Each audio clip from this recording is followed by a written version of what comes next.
Hello everybody, this is LagSpike. Welcome back to another episode of Fire Emblem Fates Quickies.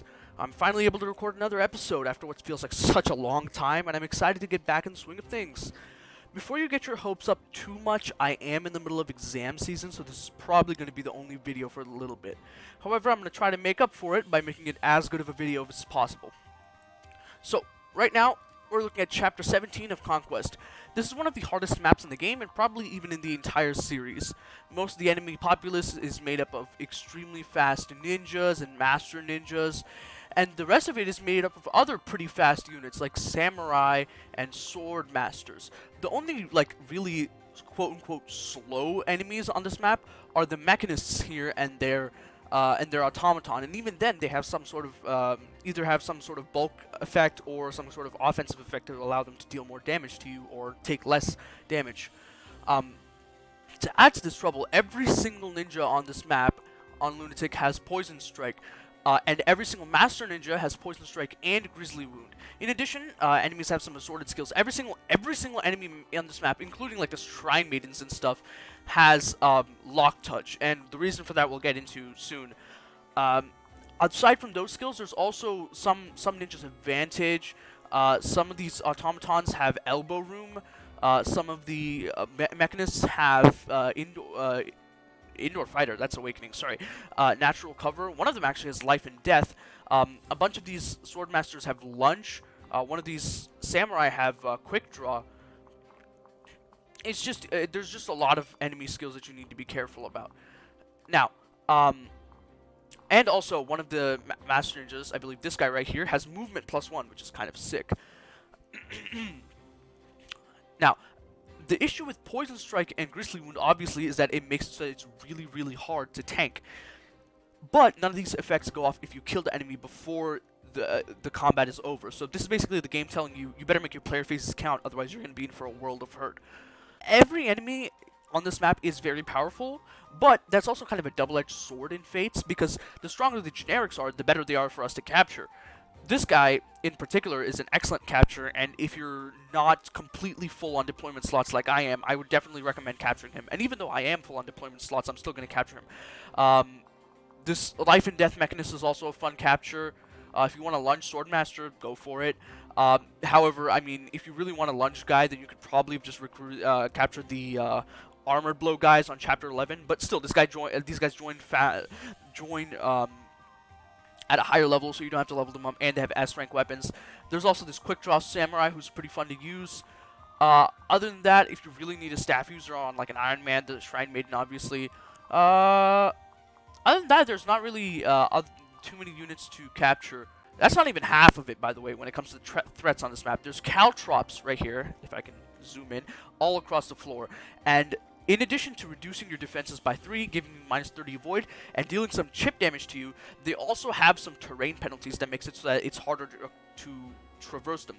The damage and the defense lowering and the void lowering can be ignored by any unit with Lock Touch, which is why every enemy has Lock Touch. So none of these guys get affected by the damage of the Caltrops. However, regardless of whether you have Lock Touch or not, you will be affected by the movement cost of this, unless you have like Fuji Numi or something, but that's obviously like a very specific case, and that's only happening in Birthright and Rev. Now, speaking of Lock Touch, we have a few Lock Touch units available to us. We have our tried and true Niles here. We have Kaze, who's actually sitting out this map, but I mean, honestly, he's been carrying a lot of maps, so he deserves a good rest, honestly. We have Shura, who we've reclassed into Berserker, and we have Nina, who's also not coming to this map. In addition, we have green unit Siza, who I'll go over.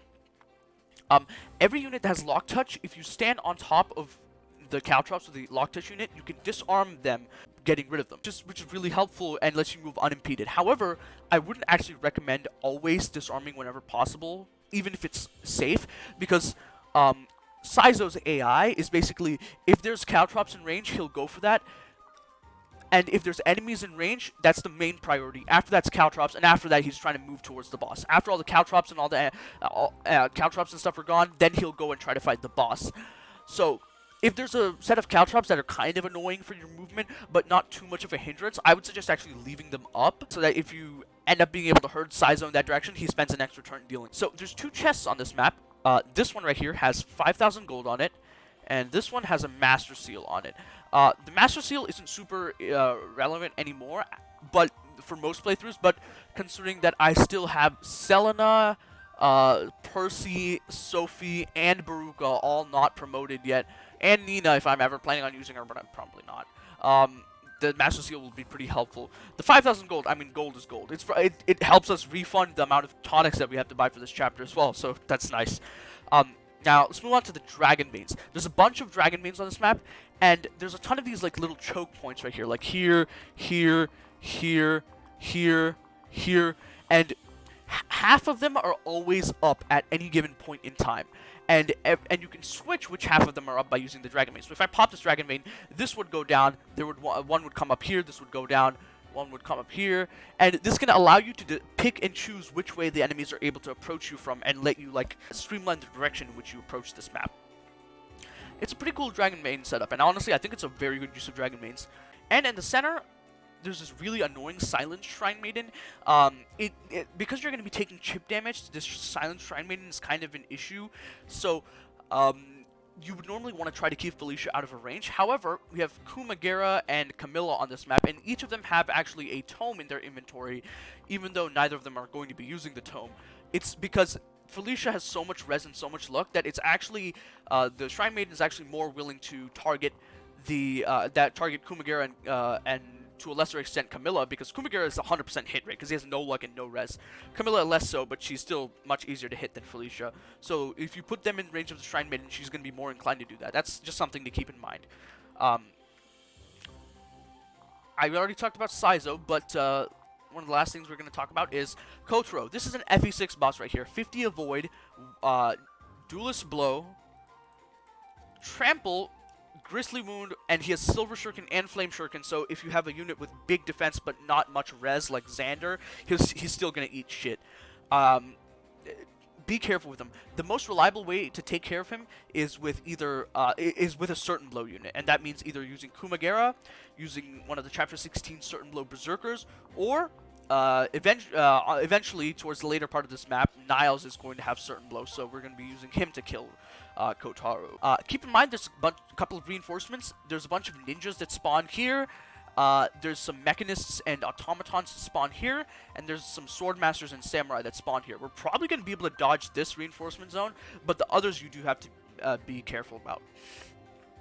I think that's about all I have. As always, benchmarks and stat stacking are detailed in the description, so if you're curious, please go check it out. Alright.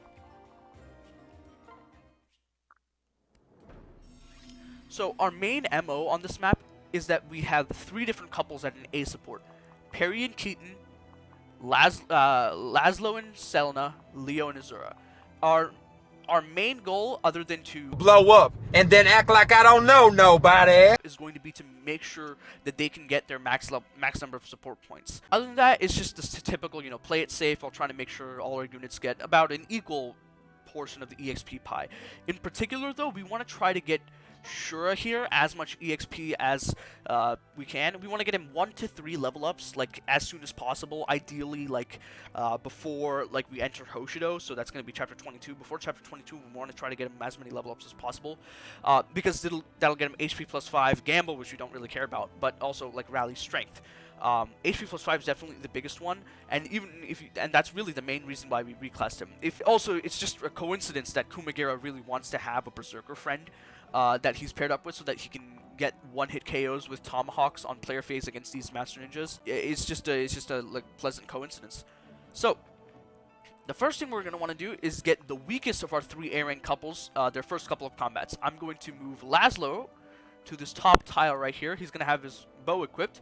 This is going to bait these 3 enemies. In particular, he's going to get attacked by this Master Ninja. He can't really double them even with any support, but that's fine by us. We just want to make sure that he can get the combat. In fact, him not killing is actually probably better for us, because it means that he can get 2 combats against that one enemy instead of just 1.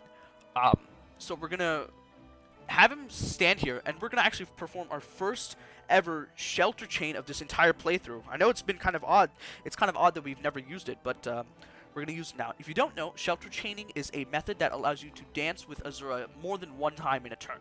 So first, Azura is going to move over here to Laslow, and she's going to sing for him. And then after that, Xander is going to go to this tile right here. He's going to shelter her. Leo is going to go right here. He's going to wait. Camilla can go here. She's going to transfer Azura over, and then Azura is going to sing for Leo. This is going to get the first couple of support points between them. Then Charlotte is going to get to her future hubby right here, pair up with him. And then Felicia is going to move between Xander and Laslow, and she's going to rally here. The rally isn't really relevant, but, you know, it's just nice to have rallies. It makes your stats look bigger, and that's always good for screenshots. Alright, now what we're going to do is we're going to put Shura right here. We're going to have Leo transfer Camilla over and just, like, move her. If I just check here, I think I'm just trying to see which tile I think Peri should be on. 1, 2, 3, 4, 5, 6, 7. Yeah, that's the tile Peri should be on. Corrin should be on this tile. Anyways, enemies are going to start attacking. Laslow is going to survive because we voided him up to Kingdom Come. He still takes a bunch of damage. Yeah, that's the issue with the Grizzly Wind Poisons, right? You just take so much damage.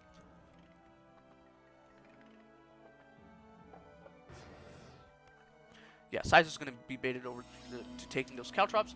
Okay, now, continuing to try to get our pairings, more support points, we're going to have Azura pair up with Leo. We're going to move Felicia right here. Oh, not attack. Definitely don't attack there. She's going to heal up Laslow. And then Leo's going to go right here. And he's going to use his Lightning Tome to take care of this ninja right here. Now, we are debuffing our own attack. But honestly, like, Leo's... on this map, Leo's like combat situation is basically he either super kills an enemy or he just doesn't even come close. And because he has such a bad matchup against so many of these enemy types, it's best to just try to take every opportunity as in the early game as possible to just give him any kills. Now, Camilla is going to move right here. She's going to transfer Azura, switch, sing for Leo, and like I said, we're going to take every single opportunity that the game presents to us, and we're going to kill this Master Ninja with Leo as well. Azura, I don't know if I actually said this yet, Azura has a broom equipped for this very reason, so that we can dual strike off of her to make sure that she gets support points. Now, Corrin is going to move way the fuck up here. We're going to just take a pot shot at this guy, leave him low enough to the point where we can move Laslow up here, and then have Selena grab this kill. Now, Xander is going to move to this tile right below this Dragon Maid. Shura is going to go right here. And then Peri is going to move to his left. As you can see, Shura's going to take a bit of a chunk of his health. But I'm pretty sure Silver Shurikens only do speed, def, res, so... or maybe it's Steel Shurikens that do that, but I think that the debuffs work out so that his attack isn't really diminished that much.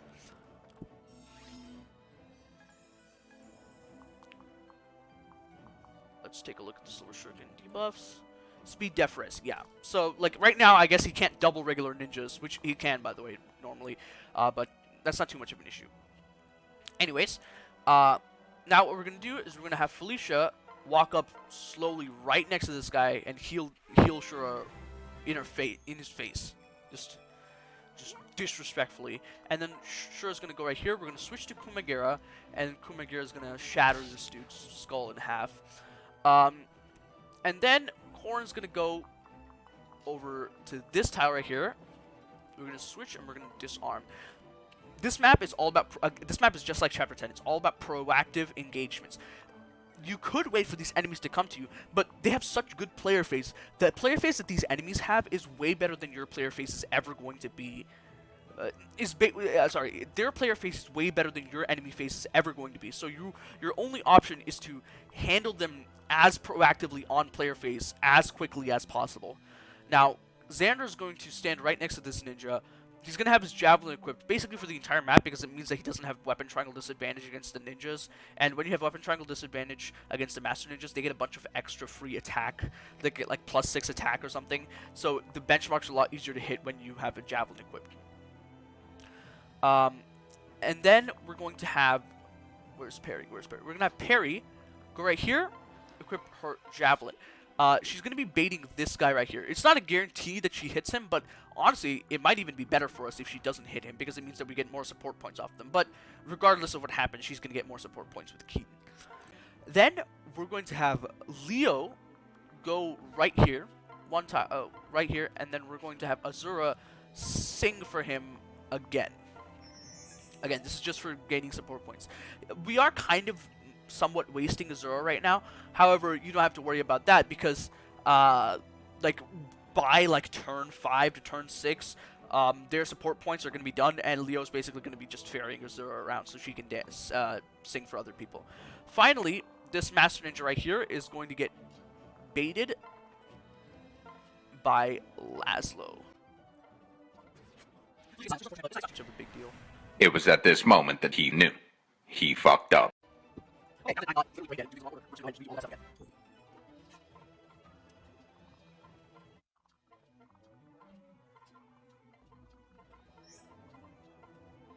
There we go. Oh, he missed it this time. Well, regardless of if he hits or misses, we're actually not going to be using Felicia's healing for like the next turn or two. We're actually going to be just using her inspiration and Demoiselle utility. Yo, they really just start off by just standing on top of the automatons. That's kind of badass, but also kind of like you would definitely just fall off of that thing. Alright, Saizo's here. Yeah. Okay. Oh, good fortune proc. That's kind of nice. Things right now, they've gotten pretty messy, but we're almost done with, we're like 2/3 of the way done with Leo's support quota, and Laslow and Selena are halfway done. So, like, things are going well, despite what you might think. So, first we're going to have Laslow attack and kill this Master Ninja right here. Thank you, Laslow. Ace as always. Then Peri can go right here and kill this automaton that's right next to her.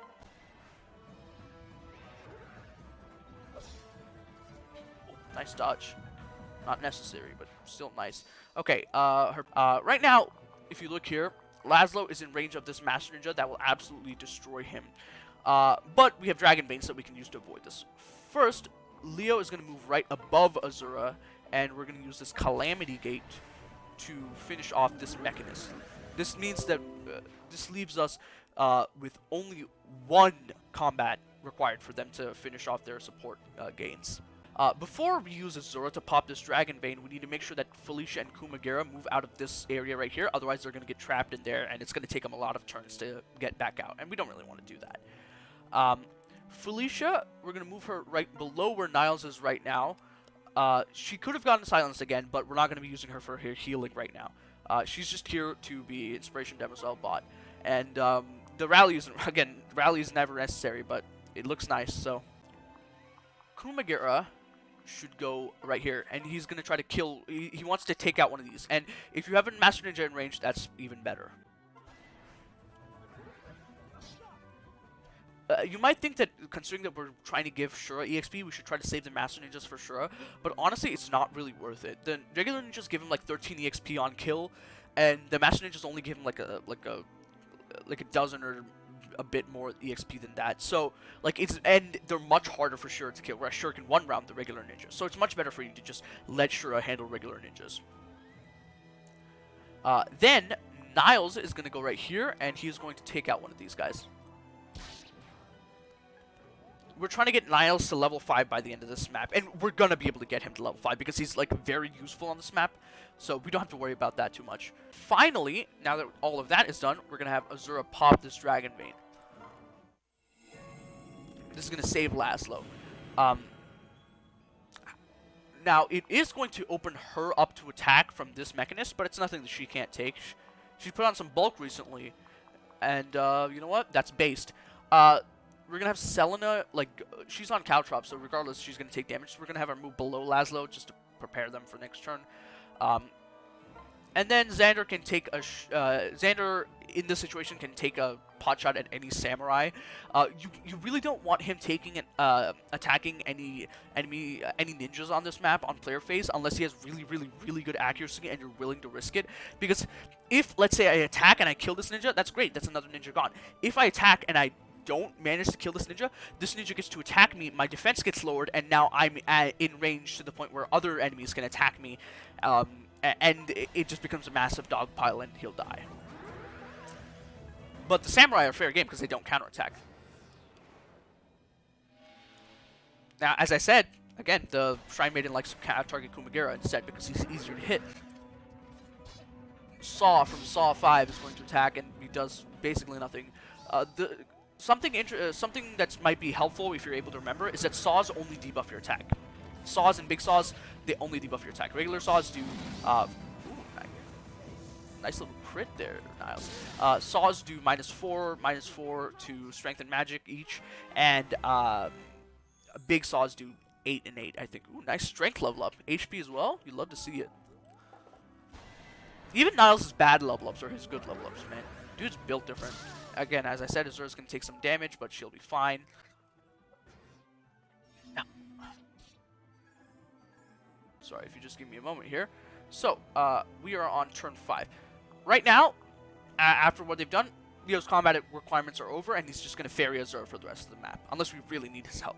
Laslow and Selena's combat requirements aren't, however, and we're going to solve this by having Selena pair with Laslow and have him kill this automaton. Probably should have done it from the tile below, considering that it's much more efficient. Meanwhile, Peri can kill this automaton that was opened up because of the Dragon Main. After that, she's gonna get a level up. Hopefully, a good level up. Fucking honestly, I'll take it, dude. After that, she's going to be going ahead and she's gonna be sang for, I don't remember, by Azura, and she's going to take out this mechanist right here. So she's, at this point, she's, I believe, at 2/3 of the way to her full combat requirements. These guys are only one combat away, so yeah, we're on a good pace right now. In this situation, Felicia should try to heal Azura if she can. If she got silenced instead of if you, for example, you were using the Berserker and there was nobody else to silence, and so the Shrine Maiden went for Felicia instead. It's not too much of an issue because Azura's not going to be facing combat for the rest of the chapter. Leo. So what we're going to do now is we're going to transfer, switch, and then separate. Oh no, switch and then separate like this. Next turn we'll be able to pair up Leo with Azura to give her more movement, or pair up Azura with Leo to give even more like burst movement. Okay, Niles is going to go right here, and he's going to try to bait the Master Ninja. Xander should move to the tile that Niles was just on, and then Shura can now move down and kill one of these stragglers.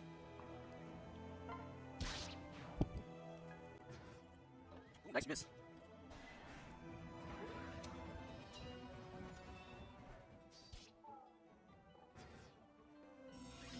As you can see, because of the Dragon Main situation, we've been able to basically just have this is what Saizo's done.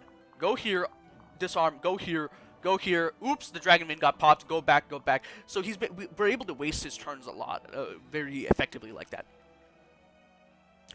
Anyways, we're on turn 6. So Shura should try to go like over here and kill one of these guys, so that we can level him up. Xander can follow him right here, choking this bottom right area down, so that when the reinforcements show up, we don't get completely surrounded. And why can't he kill this guy?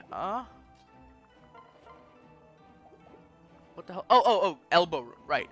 I think that's the only enemy that's in range of that tile. Yeah, so we can just pull up with the Siegfried and kill him.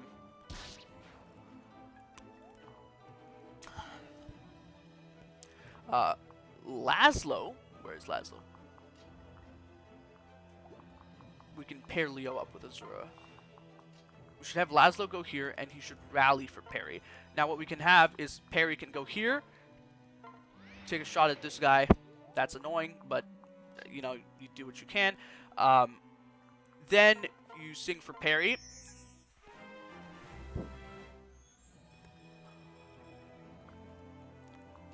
Basically, either way, I was trying to get 2 combats out of this guy, so that's completely fine. And now she can just finish this at 1 range. After Niles can go here, and he can take out this Master Ninja. Now, Felicia should go right here and heal him, which allows us to finish off this turn by putting Camilla on this tile right here. We want to put her on this tile because we want to bait this guy into attacking her. This is the movement +1 guy, which I really want to capture because you never know, you know. I actually never have fielded this guy because I never have deployment slots, but I always capture him because, you know, movement plus Master Ninja, I mean, come on, he's got 7 movement. So yeah, he's going to get tipped by Camilla on enemy phase. She gets silenced, which is great for us. I think that's all the that's all the silence staves.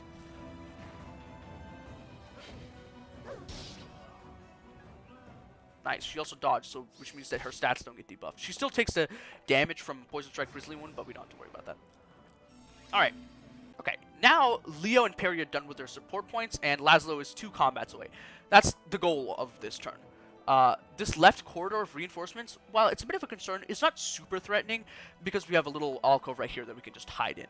Now, Camilla should move right here. And wait. Then, Niles can go up here, capture the movement +1 Master Ninja. Then, Felicia can go to the right of Camilla, and then she can heal Camilla. Basically, I'm putting Felicia here so that when we move Laslow here and attack this guy, he takes less damage, and also, you know, it's just better that way. He also deals more damage. Now he is in range of this guy, this Swordmaster, who would launch him into oblivion, but I have plans for that. Now we do that. We can have Azura sing for Laslow. We can have Laslow kill this guy. Now he's done with his combat for the rest of the chapter. Well, he's done with the combat that he needs to do for the rest of the chapter. Beautiful level up. Dude, my Laslow's been leveling up really well. Now, Peri should move as far to the right as possible, and then we can switch to Keaton, who is going to equip his Beast Rune. Then, Xander's going to go over here, pop the make sure to equip the Javelin, pop the Dragon Bane. As it stands right now, if we... Let me display it a bit more properly. If we move Xander, like, right here, and then Kumagera right here, it's actually relatively likely that Saizo would just end up getting himself killed by attacking a guy, taking a hit, and then that guy would move away, and then 2 people would gang up on him and kill him. It's just too likely for me to be willing to go for it. Then Shura can kill the Shrine Maiden or this guy. He does get doubling with the Raider's Axe, and the Raider's Axe is a random My Castle drop, so I try not to use it. Anyways, I think I'm going to...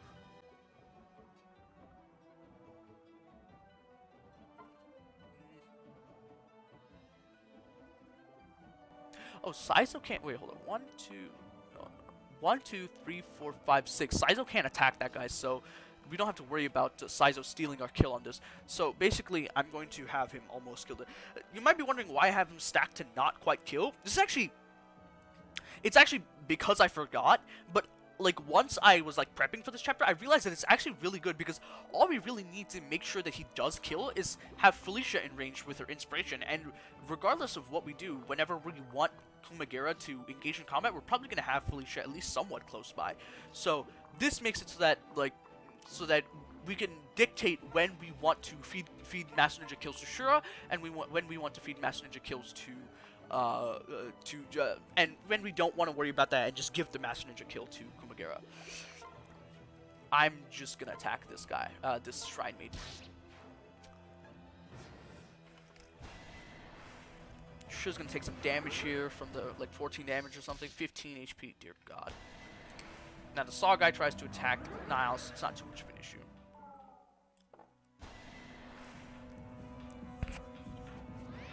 these guys are going to take some turns attacking Keaton. He's going to live. It's just not going to be pretty, depending on how the rolls go. Yeah, he takes a bit of a beating here, but he's fine.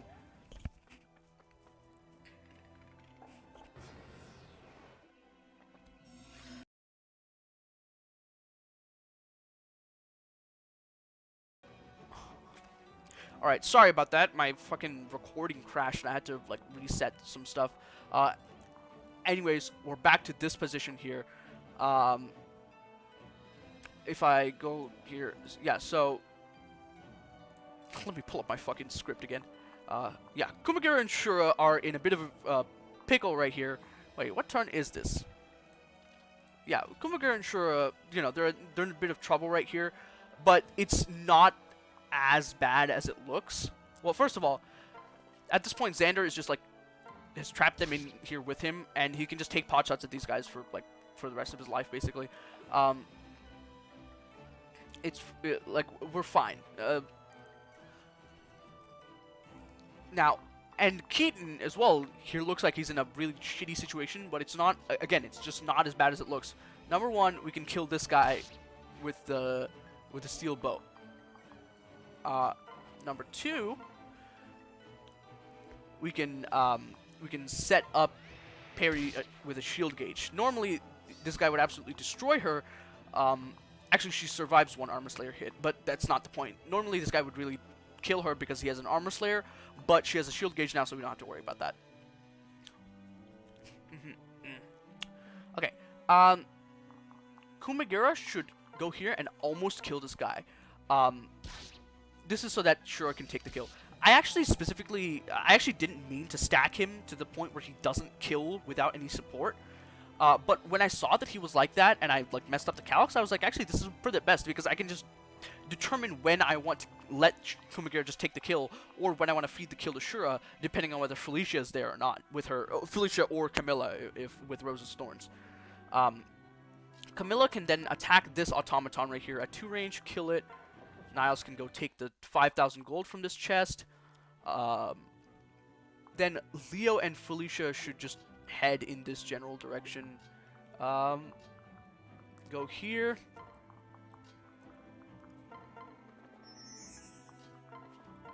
Okay. Yeah. As you can see, he deals 30 damage to her, but she would normally, if she was at full health, she would live at 5. But that's not really, we don't even have to worry about that right now because she just kills him. Strength, speed, res, I'll take it. Luna, okay.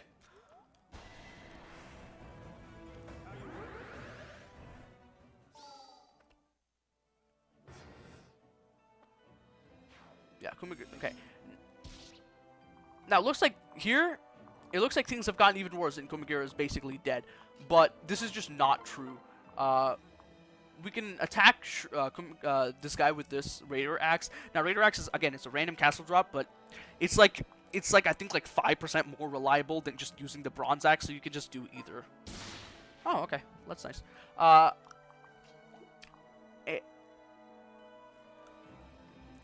Sorry. Now, on the left side over here, we can have Niles move down here, kill one of these mechanists. And then we can have him get refreshed. Then Camilla can move to the left here and then kill this automaton. So that we can keep Azura safe.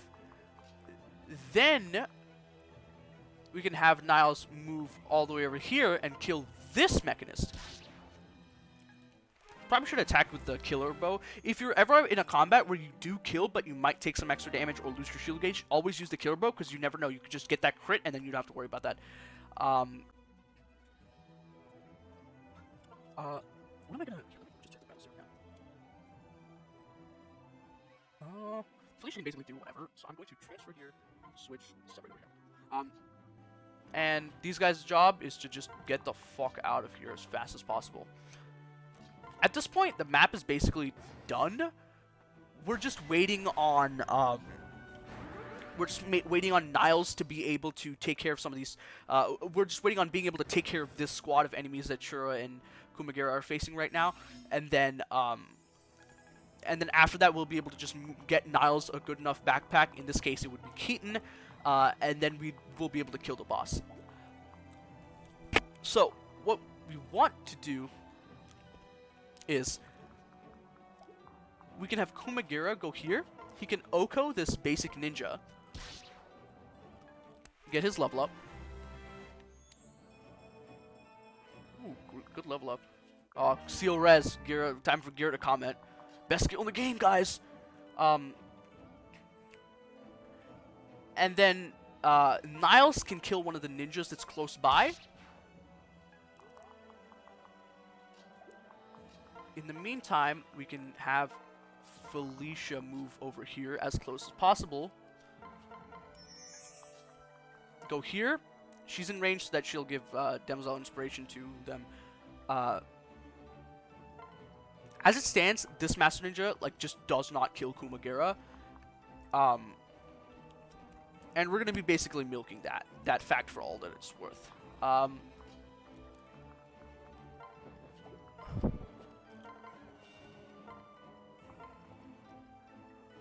Yeah, these guys are going to continue to just book it out of there. Okay. Just have Xander keep tossing javelins at these guys. It'll be fun. Yeah, these guys do not much damage.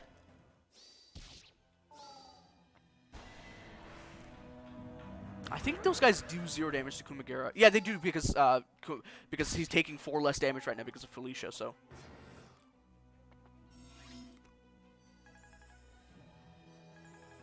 And because they deal 0 damage, and they would also take a counterattack if they attacked him at 2 range, so they don't want to do that. Okay. Now, at this point, Leo, Azura, and Camilla should just get over here and try to help with this final push. Peri and Keaton should separate and wait right here. We're gonna eventually, Saizo's gonna eventually show up and help us by disarming this stuff so that we can move properly. It's just for the best. Okay. Now Shura, he can take out another ninja. Again, these guys do no damage to him, so he can take out another ninja. Get healed by Felicia. Azura can sing here. Oh my, I almost ended my damn turn. Okay. How much? Niles already gets certain blow. He's fine. Perfect. We're very close to getting to what we want to get. Honestly, fuck this guy in particular. There we go. Good Camilla level up. She's getting defense. Thank God. Do we have any vulneraries left in the convoy? We do. I could just use one of those. Heal him up a little bit. Okay. Just stay here. Xander, just keep doing what you do, bud. Good job, Saizo. You deserve a good rest. Okay. At this point, this is just Freestyle City. The divergence has gotten to the point where I can't really predict what's going to happen. So, the rest of the map, I'm just relying on myself to not be shit at the game. Which, to be fair, is not as easy of an assumption to make as you might think. Now, why the fuck does it auto-equip the damn Shining Bow? Okay, if we go right here, kill this guy, we can move Shura in here. Then we can have Xander go here, kill this guy. Camilla can go here, I guess. Here, have her.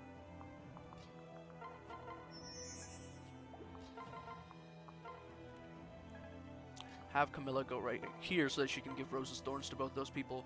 I think I'll just go here, and then we're just assembling the setup that we need to beat the boss, basically. Yeah, these guys are going to try to attack Niles, and they are going to debuff him, But honestly, like he's so fucking buff right now that he can take out anything even without having to worry about this. There we go. Level up for Shura. Next turn he's gonna go and get that chest. Ooh, HP, strength, speed, res. HP plus 5. Okay. Now we can have Felicia heal here. I can switch and kill this guy with Corrin because my Corrin is kind of surprisingly underleveled. There we go. Okay. Though I think after like chapter 19, I'm not gonna ever like have to worry about my Corrin's level again.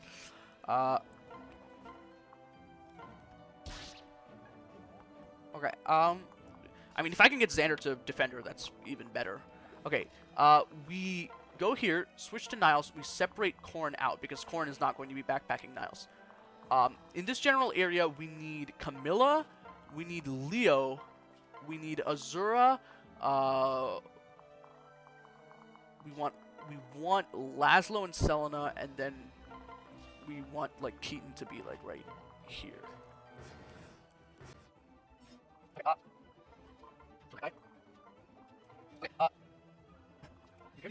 Go here.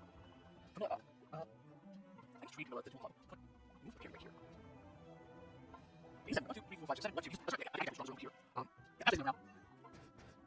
here. The last little flex I'm going to try to perform here is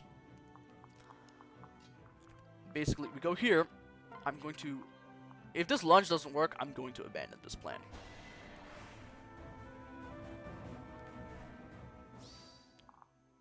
I might still be able to make it work because really all I need for the boss kill is Azura and Niles.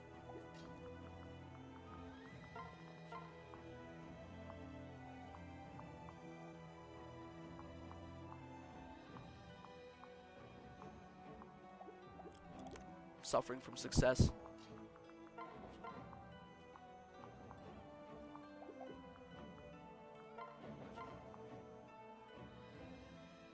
If this kills, so be it. Are you actually fucking kidding me, bro? Come on now.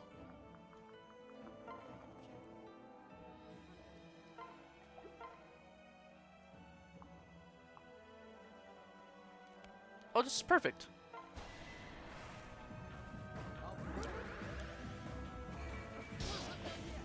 Okay, goal is to leave him at 1 HP.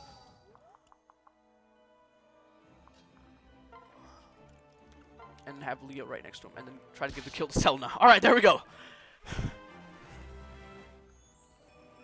That worked out way better than I expected it to. Okay,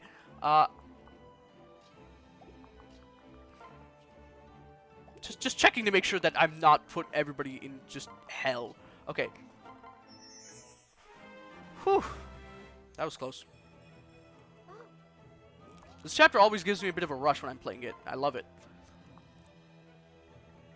I mean, obviously, I'm going to watch the boss kill. But King Garen has fucking weapon trying advantage. He could definitely stop you. No crit? Alright, fine.